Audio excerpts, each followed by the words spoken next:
ও বন্ধুরা, এই যে আমরা পিঠে বানাচ্ছি। এই যে কাঁচা জাল দিয়ে আগে বানাইছি সাদা এমনি পিঠে, আনাই যে কাঁচা জাল দিছি, এর মধ্যে কাঁচা জাল দিয়ে গুলাচ্ছি, কাঁচা জাল বাটিয়ে নিছি।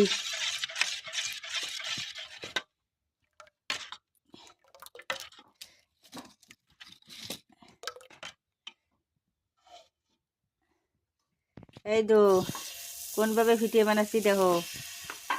এই জাল দিয়ে বানালি বহুত সুন্দর লাগে।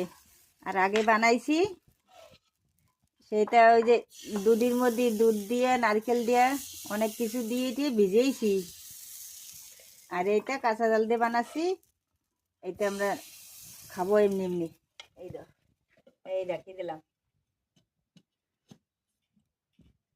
আর এই তো দুধ দুধ দিয়ে বানাইছি নারকেল দিয়ে, এই যে দুধের মধ্যে ভিজেইছি, দেখছো? তোমরাও বানাই খেও, খুব সুন্দর লাগে।